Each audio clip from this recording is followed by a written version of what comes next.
আসসালামু আলাইকুম। তৃতীয় শ্রেণীর বাংলাদেশ বিশ্ব পরিচয় বই নিয়ে আমি তোমাদের সাথে ধারাবাহিকভাবে আলোচনা করছিলাম। এখন তোমাদের সাথে তার অনুশীলন নিয়ে আলোচনা করব। চলো আমরা দেখে নিই এখানে কি কি আছে। প্রথমে জনসংখ্যার ভিত্তিতে বাংলা ভাষার স্থান কততম? এটা হবে ৫ম। ২ নারীদের ঐতিহ্যবাহী পোশাক কোনটি? নারীদের ঐতিহ্যবাহী পোশাক হলো শাড়ি। বাম পাশের শব্দের সাথে ডান পাশের শব্দের মিল করো। বাম পাশের শব্দ এবং ডান পাশের শব্দ। বাংলা এটা একটা আমাদের ভাষা, তাহলে এটার সাথে হবে ভাষা। পান্তুয়া হলো এটা আমাদের খাবার, পান্তুয়া। কামিজ হলো আমাদের মেয়েদের পোশাক। ঈদুল ফিতর হলো আমাদের ধর্মীয় অনুষ্ঠান, তাহলে এটার সাথে। লুঙ্গি ছেলেদের পোশাক। তাহলে এভাবে করে তোমরা সুন্দর করে মিল করে ফেলতে পারবে। এরপরে যদি দেখো সংক্ষিপ্ত প্রশ্ন, সাংস্কৃতিক উপাদানগুলো কি? সাংস্কৃতিক উপাদানগুলো যদি আমরা দেখি, সাংস্কৃতিক উপাদান হলো সঙ্গীত, নৃত্য, উৎসব, ভাষা, পোশাক, আচার, অনুষ্ঠান, এগুলো হলো সাংস্কৃতিক উপাদান।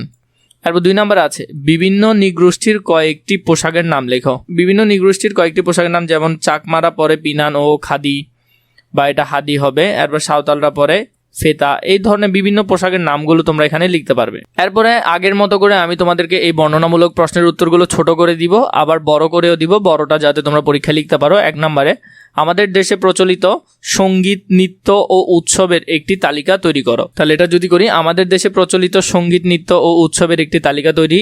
যেমন সঙ্গীতের মধ্যে বাউল গান, বাটিয়ালি, নজরুল সঙ্গীত, রবীন্দ্রসঙ্গীত ইত্যাদি। নৃত্যর মধ্যে হলো কথক নৃত্য, মণিপুরী নৃত্য, লোকনৃত্য এগুলা। উৎসবের মধ্যে হলো বাংলা ভাষা, নবান্ন উৎসব, ঈদুল ফিতর, দুর্গাপূজা, বড়দিন, এগুলো। তো সেম প্রশ্নটা যদি আমি তোমাদেরকে বড় করে দিই, যেমন এখানের মধ্যে যেটা পরীক্ষায় তোমরা লিখতে পারবে, বাংলাদেশ একটি সাংস্কৃতিক মনস্ক দেশ। এই দেশের মানুষের জীবনযাত্রার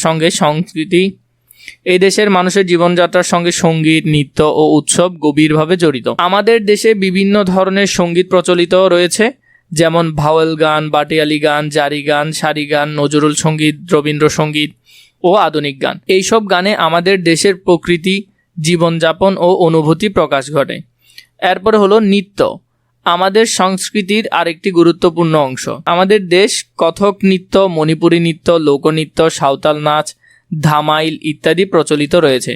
বিভিন্ন উৎসব ও অনুষ্ঠানে এইসব নৃত্য পরিবেশিত হয়।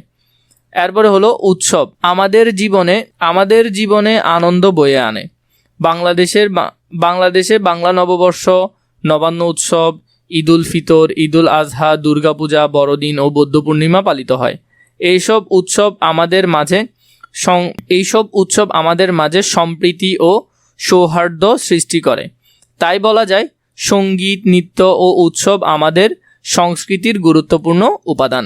এরপরে যদি দেখি, আগে ছোট করে দেখিনি, তুমি অংশগ্রহণ করেছো এমন একটি উৎসবের বর্ণনা দাও। তুমি অংশগ্রহণ করেছো এমন একটি উৎসবের বর্ণনা। আমি পহেলা বৈশাখ উৎসবে অংশগ্রহণ করেছি। এই দিন সবাই নতুন পোশাক পরে, সকলে মঙ্গল শোভাযাত্রা বের হয়, চারদিকে আনন্দ উৎসবের পরিবেশ থাকে। আমরা গান, নাচ ও বিভিন্ন সাংস্কৃতিক অনুষ্ঠানে অংশ নেই, বন্ধু বান্ধবদের সঙ্গে খুব আনন্দ করি। তো এই সেম প্রশ্নটা যদি বড় করে লিখতে চাও, তাহলে এখান থেকে দিচ্ছি, আমি পহেলা বৈশাখ উৎসবে অংশগ্রহণ করেছি। এটি বাংলা বছরের প্রথম দিন। এই দিনটি আমাদের দেশের অন্যতম প্রধান সামাজিক উৎসব। এই দিন সকাল থেকেই চারদিকে উৎসবের আমেজ দেখা যায়। মানুষ নতুন পোশাক পরে এবং আনন্দে মেতে ওঠে। এরপরে হলো সকলে মঙ্গল শোভাযাত্রায় বের হয় ও সাজসজ্জা থাকে। বিভিন্ন সাংস্কৃতিক অনুষ্ঠানের আয়োজন করা হয়, গান, নাচ, আবৃত্তি ও নাটক পরিবেশিত হয়। অনেক জায়গায় মেলা বসে, সেখানে খেলনা, মাটির তৈরি জিনিস ও নানান ধরনের খাবার বিক্রি হয়।